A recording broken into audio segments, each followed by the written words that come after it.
Olá, saudações a todos vocês, sejam bem-vindos a essa edição especial do Mapa Mundi. Hoje a gente conversa com a principal autoridade da Rússia no Brasil, o embaixador Alexei Lebitsky. Ele é formado pela Universidade Estatal de Relações Internacionais de Moscou, se formou em 1983, serviu em Guiné-Bissau, Angola, Portugal, Uruguai, foi cônsul da Rússia no Rio de Janeiro, recebeu as credenciais como embaixador em 2021, das mãos do então presidente Jair Bolsonaro, quando assumiu o principal posto diplomático da Rússia no Brasil em 2021. Embaixador, seja bem-vindo ao Mapa Mundi, muito obrigado pela presença do senhor. Spasiba. Obrigado, é um prazer ficar com os programas, como telespectadores, eu estou à disposição do senhor. Embaixador, eu queria começar a primeira pergunta. O senhor se formou em 1983 na Universidade Estatal de Relações Internacionais de Moscou. Portanto, o senhor pegou ali o fim da então União das Repúblicas Socialistas Soviéticas, né? É o fim dessa escola. Hoje, a escola de hoje, a escola diplomática, a atual escola diplomática russa, é muito diferente daquela que formou o senhor lá em 1983, não? Sabe, eu estou partidário da noção de continuidade da escola diplomática russa. Se nós olharmos na escola diplomática do Império, da União Soviética e da Federação da Rússia, nós vamos ver que as escolas, os regimes políticos se mudaram, mas os objetivos da diplomacia continuaram sendo os mesmos: defender o povo, defender o país, criar as condições propícias para o desenvolvimento da identidade do nosso país e da nossa nação. Em certa medida, isso é mundial. A mesma coisa nós podemos mas geopoliticamente mudou muito, né, embaixador? Geopoliticamente mudou muito. Vocês passaram pela Glasnost, pela Perestroika, por um processo de abertura que mudou significativamente o que era a Rússia e a União Soviética naquele tempo por que é hoje, né? Só acha que foi um erro, aliás, aquela abertura? Uma apreciação um pouco politizada. A abertura, perestroika, glasnost, sim, essa foi a linha política adotada nos finais da época soviética, mas a política externa se baseou na necessidade de criar as condições de maior cooperação da União Soviética e da Rússia com o mundo. Nós saímos do tempo que está hoje chamado guerra, que pensávamos na altura que terminou, mas infelizmente não terminou nas cabeças dos nossos oponentes. Tá certo. Eu queria falar, embaixador, sobre essa relação comercial do Brasil com a Rússia, que se intensificou muito desde 2022. A gente tem um aumento consistente do comércio, principalmente da Rússia para o Brasil, além dos fertilizantes que a gente sempre comprou muito da Rússia. A gente está comprando, o Brasil compra hoje muito óleo diesel, os números são impressionantes, a gente teve um aumento aí de 2022 para 2023 de 6.000%, a gente comprava 95 milhões de dólares em 2022, passamos a comprar 4 bilhões de dólares e meio de diesel russo. Né? A que se deve esse milagre de desbancar os Estados Unidos, né, que eram os nossos principais fornecedores, e a Rússia passa a ser? A Rússia está vendendo com desconto para o Brasil, é isso, embaixador? Eu não estou convicto diferente. A realidade no mercado internacional dos hidrocarbonetos se modificou depois do início dos acontecimentos na Europa, quando os Estados Unidos lançaram a campanha de barrar o mercado europeu para os produtos russos e ocupar o lugar de gás gás líquido natural e outros derivados, vamos dizer assim, de hidrocarbonetos no mercado europeu pelos produtos seus. Isso levou à redistribuição dos fluxos de fornecimento e, efetivamente, o mercado europeu muito mais atraente do que o mercado brasileiro, porque é muito mais, vamos dizer, vantajoso, e os fornecedores americanos seguiram lá. E nós ocupamos uma parte do mercado que pertencia às companhias norte-americanas. O Brasil não pode funcionar sem diesel, por razões óbvias. Certo, mas para chegar a esse mercado, vocês vendem o diesel com desconto para o Brasil. Esse diesel que a gente compra da Rússia é a um preço mais camarada, digamos, né?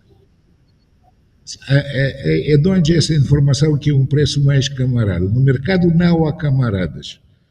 No mercado há clientes. No mercado há o quê? Profit. A única coisa que dirige o mercado. Camaradagem é lá na mesa, mas na mesa das conversações sobre os hidrocarbonetos não há camaradagem. Há um interesse financeiro e prático. O Brasil está interessado em diesel. Nós podemos vender o diesel para outros mercados.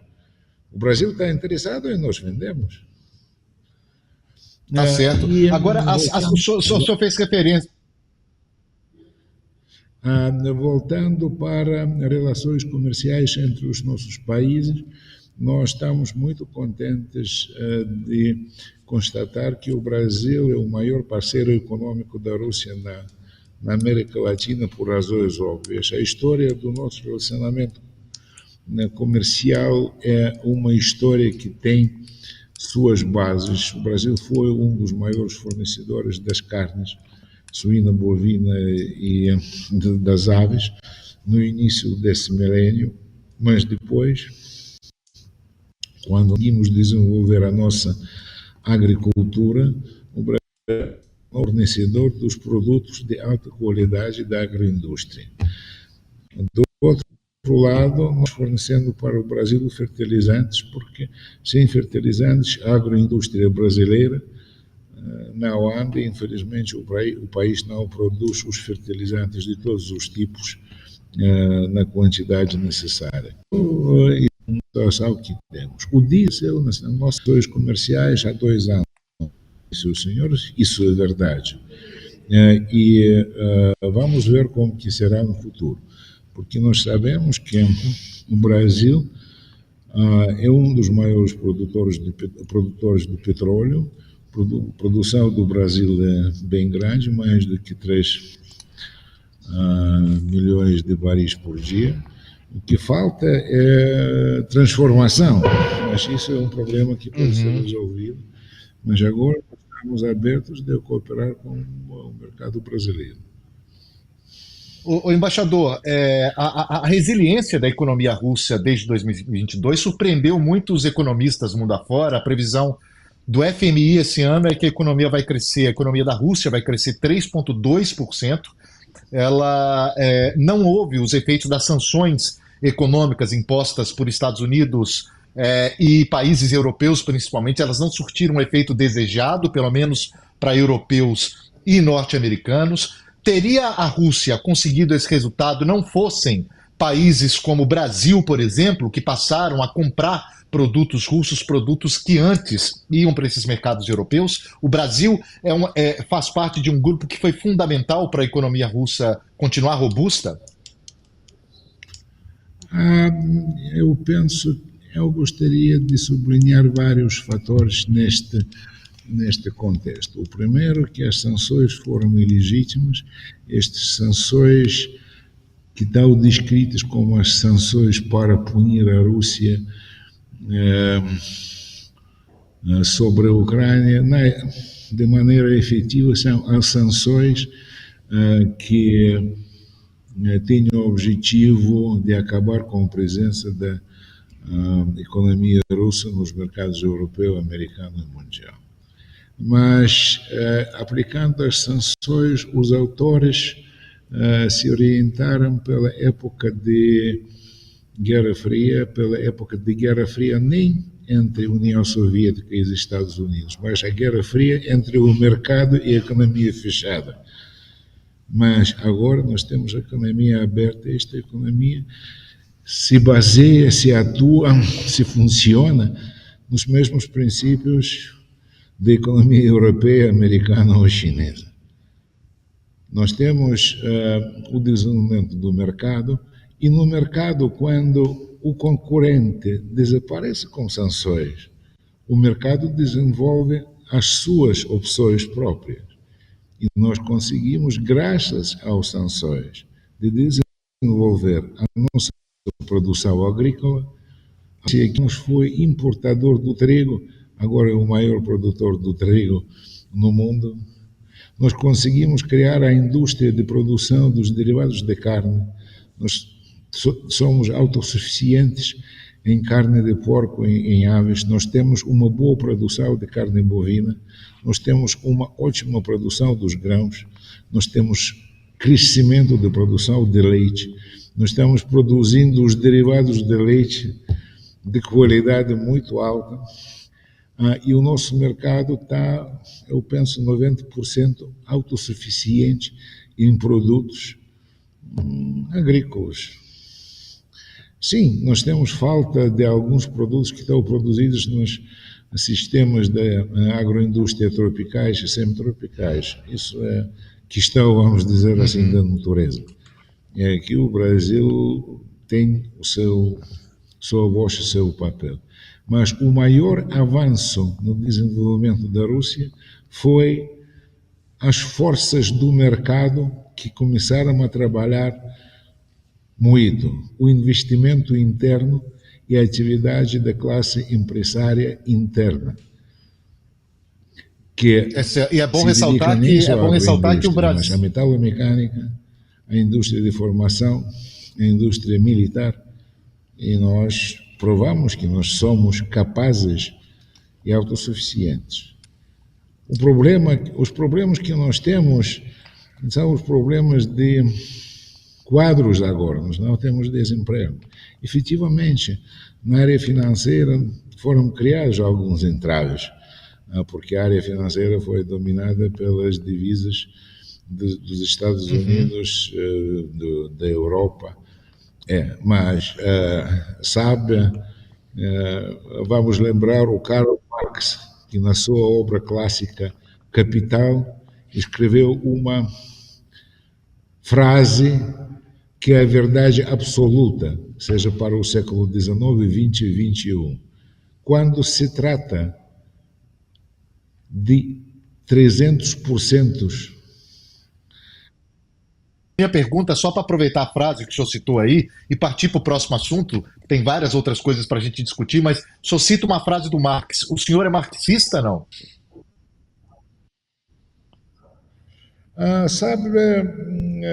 Marxista ou não é uma boa questão, que pode ser posta a qualquer que seja a pessoa.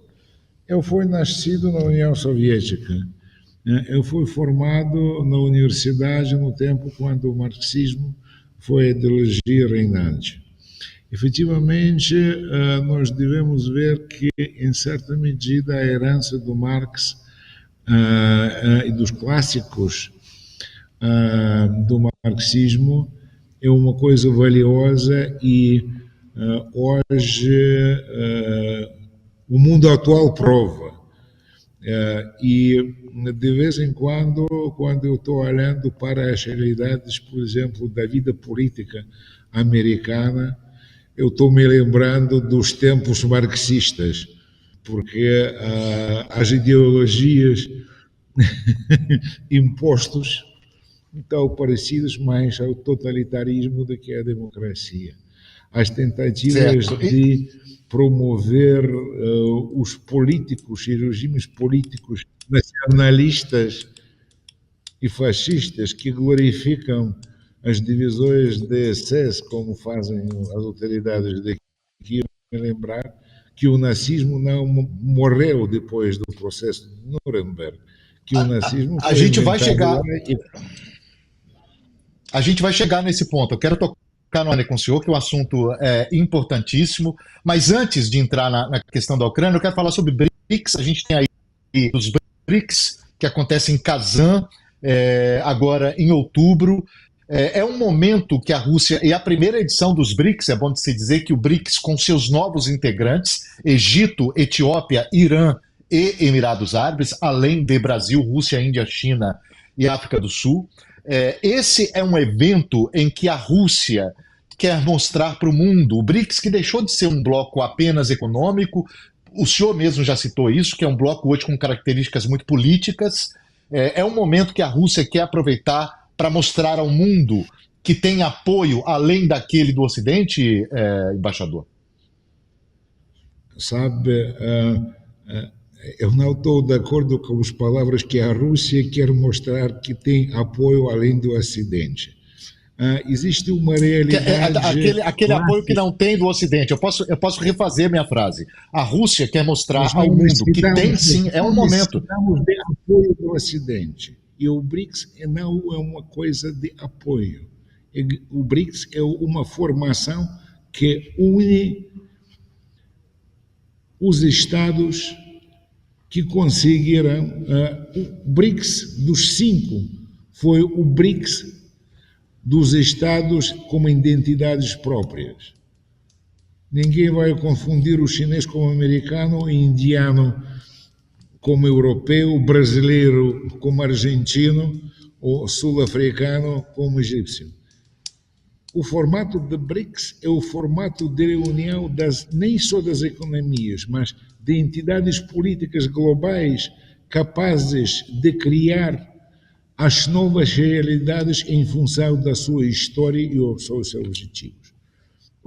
Agora tem uma característica desse BRICS interessante, colocada inclusive... Porque o BRICS se tornou num formato que atrai nem só o interesse político, mas o interesse econômico e interesse institucional. Porque a maioria da população mundial e de sistemas políticos mundiais está cansados do ditado neocolonialista ocidental. A história pode ser escrita. O senhor vê o BRICS hoje?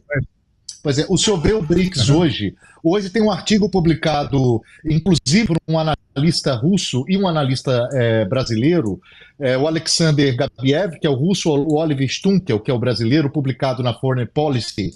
E eles falam do futuro colocam um seguinte dilema para o grupo nesse momento.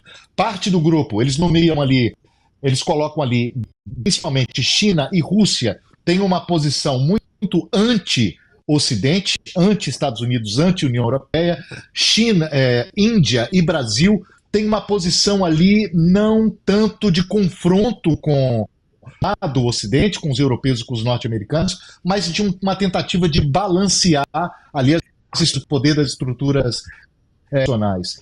O senhor vê o BRICS como uma estrutura anti-Ocidente? Essa é a minha pergunta. O senhor vê o BRICS como uma estrutura anti-Ocidente? Eu vejo a tentativa do Ocidente de criar as condições de tentar dividir. E esses artiguinhos dos políticos chiquinhos é uma tentativa que há diferenças.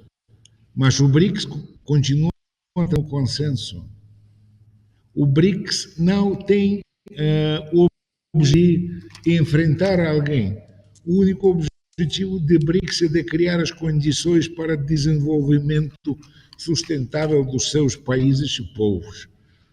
Nós não somos contra europeus ou contra os americanos. É o americano e o europeu que não gosta das organizações onde eles não podem ditar. Sabe, existem muitas coisas que nós estamos relembrando agora. E quando, por exemplo, aparecem os artigos, oi, a Rússia e a China, isso é a Brasil, na minha visão, é uma pura propaganda. Baratinha. Tentando convencer os círculos políticos de todos os países que há diferenças que não são ultrapassadas. Essas diferenças podem ser. Mas há diferenças, embaixador. Há diferenças. Eu mesmo já cobri algumas cúpulas do BRICS. Eu mesmo já cobri algumas cúpulas do BRICS. Já conversei com muitos diplomatas brasileiros e outros diplomatas de países dos BRICS, inclusive, quando da ampliação do grupo, essa diferença ela era muito clara ali de países como o Brasil. Sabe, em princípio, eram contra essa ampliação.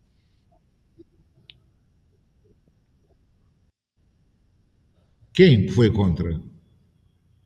O Brasil no início, a posição inicial do Brasil no início não era favorável à ampliação do BRICS. Isso mudou depois de uma pressão enorme que veio da China, mas no primeiro momento ali o Brasil não via com bons olhos a ampliação. E há, obviamente, essas diferenças de que o Brasil tem um relacionamento diferente com a Europa do que tem a Rússia, por exemplo, e com os Estados Unidos. Eu vou ser franco. A sua apreciação me parece mesquinha. A sua apreciação me parece uma cópia das tentativas que eu já expliquei. Oi, quem não está conosco está... mesquinha é uma palavra muito pesada, viu? No português brasileiro, mesquinha é uma palavra bem pesada. Pesada é bom, eu sei. Eu domino um pouco a língua portuguesa. Mas vamos voltar. Eu estou trabalhando no Brasil pela segunda vez, como sabe. Eu trabalhei o BRICS, figurava só nas falas e se tornou realidade depois das iniciativas dos grandes promotores do projeto no Brasil, que ficaram na Rússia, que ficaram na China e que ficaram na Índia. Eu me lembro muito bem como que passou isso e como foi necessário explicar que é BRICS e porque o termo bancário deve se tornar num formato de cooperação. E a tentativa de aplicar ao formato de cooperação do BRICS as regras estabelecidas na União Europeia ou na civilização ocidental, não dá. Discutindo quem está pró, quem... O senhor estudou as bases da democracia moderna? Não, o que eu digo para o senhor, o que eu me refiro ao senhor é um princípio básico democrático em que há pontos de vista e opiniões diferentes. Né? Isso, obviamente, se reflete em sociedades e se reflete dentro de blocos como os BRICS. E são essas diferenças que eu estou propondo aqui, que eu estou colocando aqui sobre a mesa para a gente discutir. Mas vamos deixar, essa é uma outra discussão, embaixador. Vamos passar para o próximo assunto, deixando a mesquinharia de lado, como o senhor bem colocou. Eu já queria fazer uma pequena provocação em relação ao uso do termo operação especial. Nem o presidente Putin tá usando só esse termo mais. Ele já usa o termo guerra, o porta-voz também usa o termo guerra, e isso me remete aos Estados Unidos, que, quando invadiu o Vietnã, chamava de ação militar limitada. Os próprios Estados Unidos, quando invadiram o Afeganistão, chamaram de Operação Liberdade Duradoura. Né? Esse eufemismo de guerra, de invasão. E vocês agora fazem exatamente a mesma coisa, do ponto de vista ali da nomenclatura, pelo menos. Da nomenclatura, pelo menos. Agora a gente não pode chamar de guerra. É crime, inclusive, né? Falar guerra na Rússia, né? Isso não é crime na Rússia. Mas sabe qual é a diferença das designações utilizadas pelos americanos no Vietnã e Afeganistão, utilizando na operação especial nos alguns territórios essas, que o vietnamita não é americano e o agente do Afeganistão tem nada a ver com o americano, ou inglês, ou francês. Mas a gente... E nem os ucranianos são russos, embaixador. Os ucranianos também não são russos. O senhor está me explicando quem é ucraniano e quem é russo? O senhor não, eu estou dizendo óbvio para o senhor. Não, isso é óbvio para os que não sabem nada sobre a história. Isso é óbvio para analfabetos em termos políticos. Para mim, Embaixador, distinguir eu contesto, senhor. não, Eu não não. vou me O encaixar, senhor eu está não vou me falando. encaixar nessa, eu não vou me encaixar nessa de analfabeto. Eu já tive no Donbass, eu já Eu tive vou em me Moscou encaixar. várias vezes, eu já tive em Donbass várias vezes, eu já conversei com pessoas que se identificam como russas, eu já vi esse caso, mas aquela é uma parte da Ucrânia. Aquelas pessoas ali, elas podem se identificar como russas, mas elas são ucranianas. Né? É uma parte da Ucrânia, é esse o contexto. Sabe, E essa é outra discussão, sabe, embaixador. o senhor Essa é outra está discussão, como se falando as como a pessoas sentem. pessoa. Não, isso não é discussão. Isso é realidade. E a realidade é que a metade das famílias russas têm as raízes destas regiões, assim como as famílias daquelas regiões têm as raízes que os senhores querem distinguir de russo-ucraniano.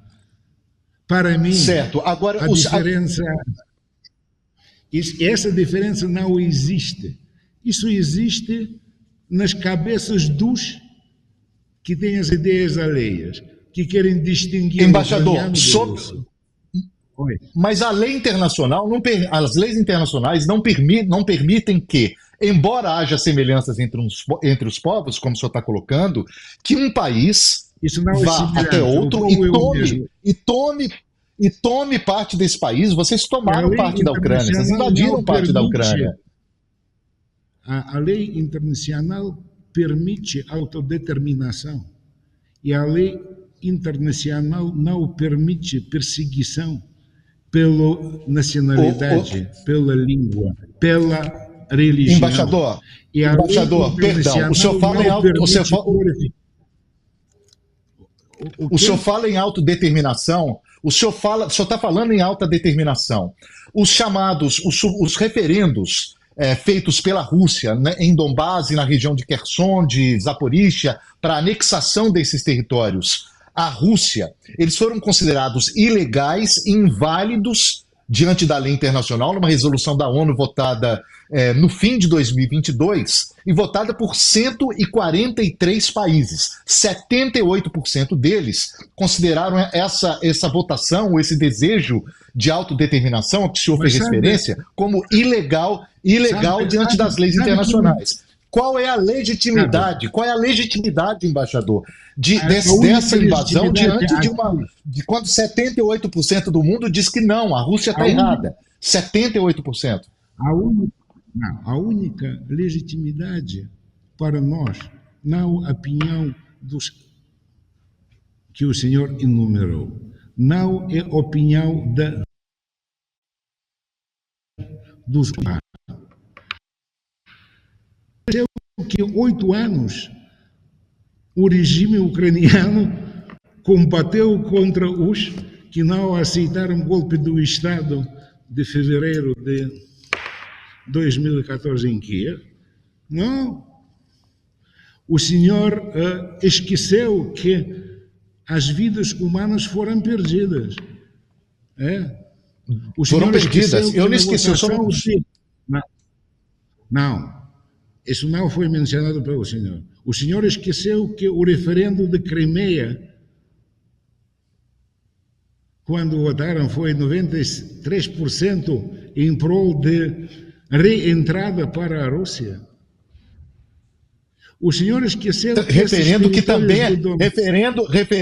também é considerado ilegal pela comunidade internacional, inclusive pelo Brasil. O Brasil não reconhece a Crimeia como parte da Rússia. O Brasil não reconhece, mas nós reconhecemos e vamos reconhecer.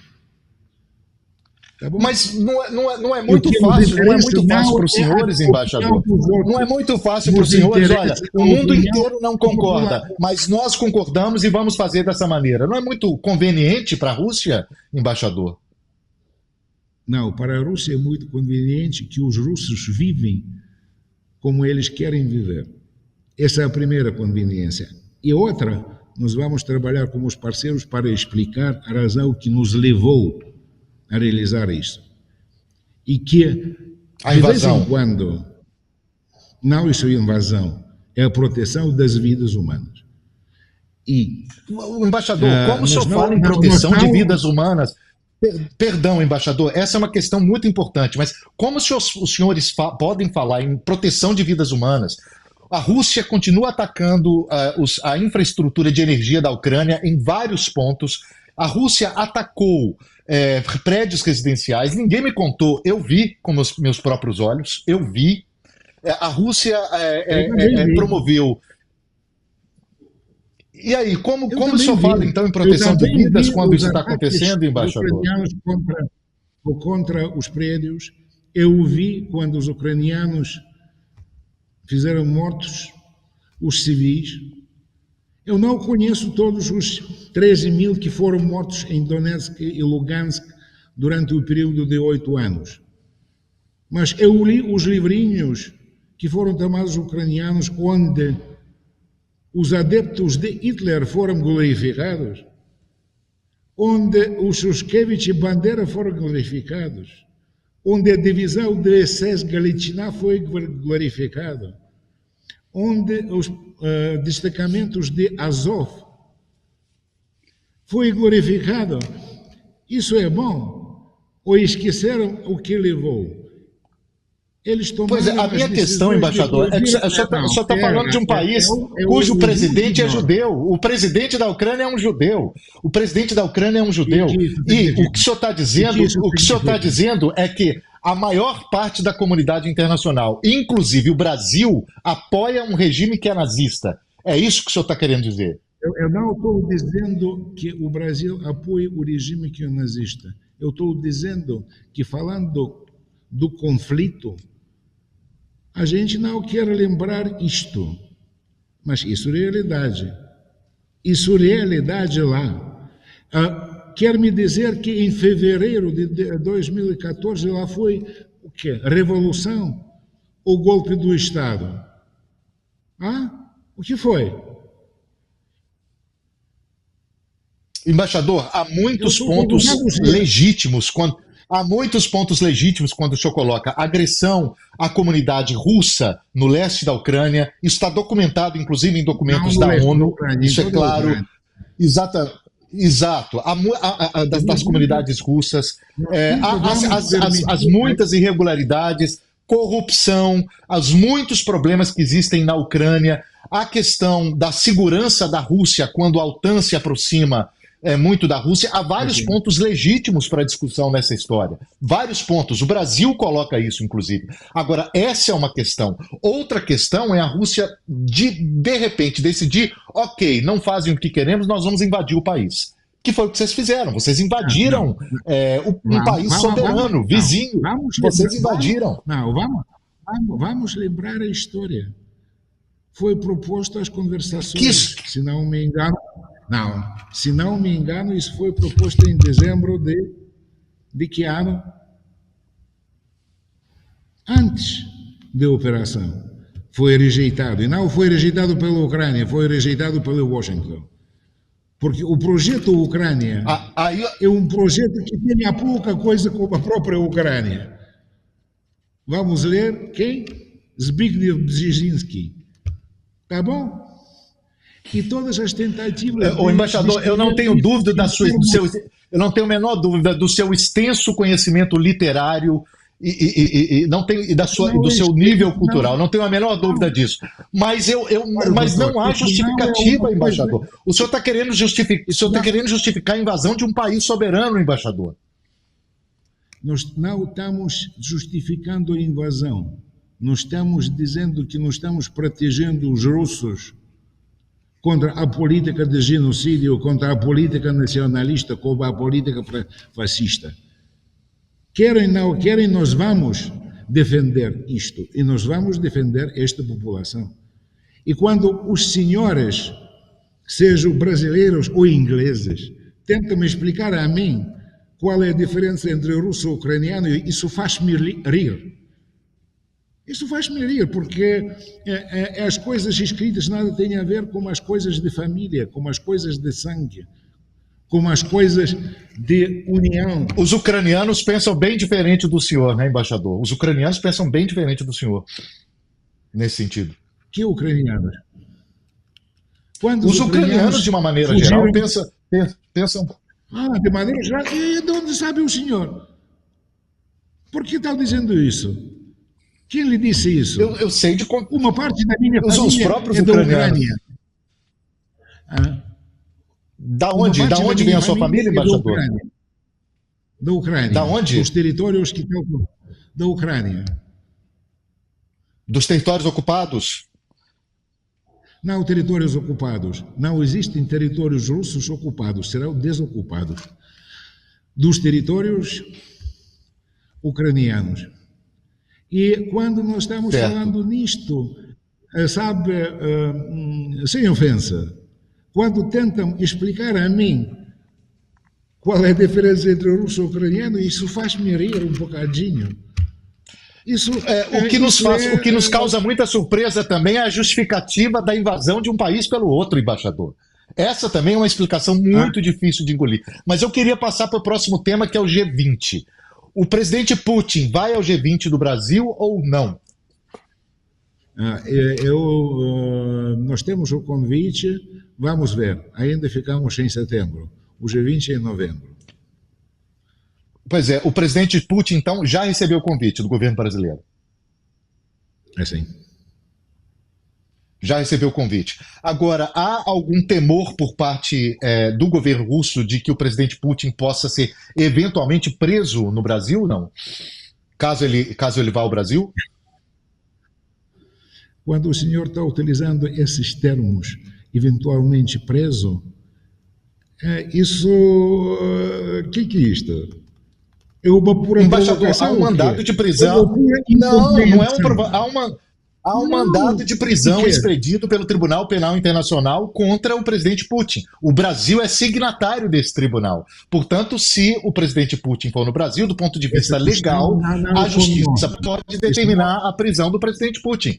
A minha pergunta é muito legítima. Não tem provocação nenhuma. É legítimo. Mas quando o senhor está fazendo essas perguntas legítimas, o segundo passo deve ser pensar o que será depois desses atos ilegítimos. Tá bom? O senhor considera ilegítima, a Rússia considera ilegítimo o tribunal, é isso, né? Não reconhece o tribunal. Isso é. Mas o Brasil reconhece. Não. Ótimo, isso é do Brasil, isso não é de nós. Certo, e como o senhor saiba, mas nós não fomos únicos que não reconheceram a coisa do Estatuto. Claro. Inclusive os Estados Unidos também não. Os Estados Unidos também não. Tá bom. Né?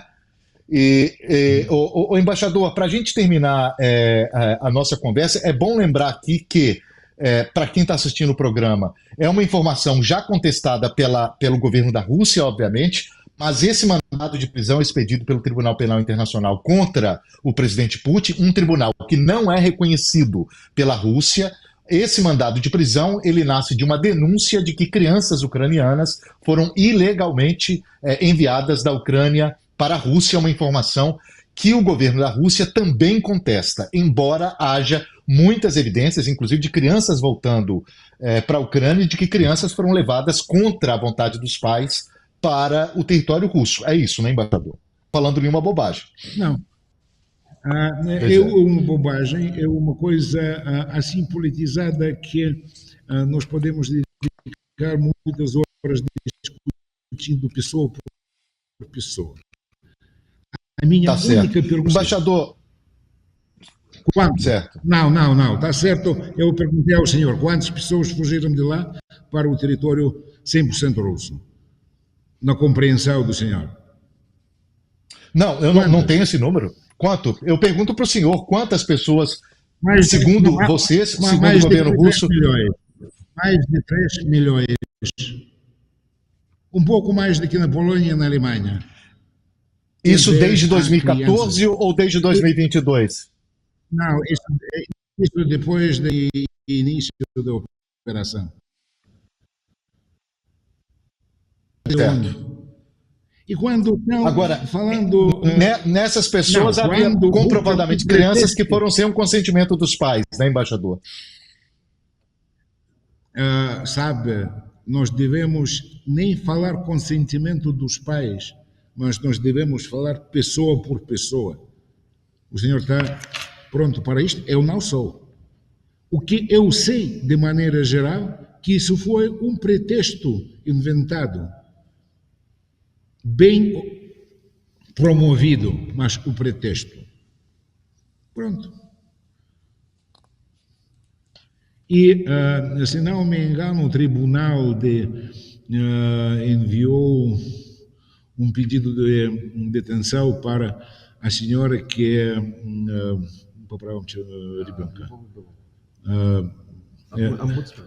ombudsman das crianças russo, que trabalhou muito para acomodar toda a gente lá. Uhum. Isso, politizar a coisa humanitária, sabe? Isso bem na tradição de nazifascista. Humanismo nazista é uma coisa que ninguém pode aceitar. Uhum. Embaixador, para a gente terminar essa conversa, eu queria fazer uma última pergunta para o senhor sobre um assunto que permeou aí o noticiário brasileiro e também o noticiário europeu nos últimos meses, que é a existência de espiões russos no Brasil, tomando identidades brasileiras. Um deles foi preso na Noruega, outro foi preso nos Estados Unidos, se não me engano. Um deles, inclusive, estava incluído nessa última grande troca, a maior troca de prisioneiros que houve entre Rússia e Estados Unidos, a maior troca desde a Guerra Fria. Estava lá um deles que tinha uma identidade brasileira, né? O senhor tinha contato com esses espiões? O senhor sabia da existência deles? O senhor pode fazer um comentário para a gente sobre isso? Não posso fazer o comentário porque eu não conheço essas pessoas. Eu nunca os O senhor vi. nega a existência desses? O senhor nega a existência desses espiões? Porque Eu não conheço estas pessoas. Eu não posso falar das pessoas que eu nem conheço. agora um deles foi descoberto pela ABIN, pela Agência Brasileira de Inteligência, a Polícia Federal, voltou da Holanda, está preso no Brasil, né? A ordem de mandá-lo de volta para a Rússia foi aprovada, inclusive, pelo Supremo Tribunal Federal, mas aguarda o processo, a investigação terminar no Brasil. O senhor não tem informação nenhuma sobre esse caso? Eu não quero partilhar a informação que tenho. Nós temos muitas coisas ligadas aos russos detentos em vários países. Pronto. Tá certo. Embaixador, eu agradeço muito a presença do senhor. Foi uma conversa franca, dura às vezes, mas eu acho que ajuda um pouco na compreensão desses assuntos difíceis para nós brasileiros, às vezes, disso tudo. Eu agradeço imensamente a presença do senhor aqui. Spasiba. Obrigado, doutor. Obrigado, doutor. Eu confesso que eu tenho toda a abertura para falar com o senhor e com a sua agência.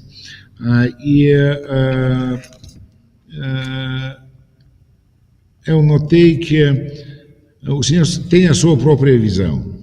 Esta visão está baseada nas coisas, para mim, nem sempre legais. Se um dia aparecer aqui, eu estou pronto a falar muito mais. Tá certo. Obrigado, embaixador. Obrigado. Até logo, todo mundo. Obrigado. Tchau.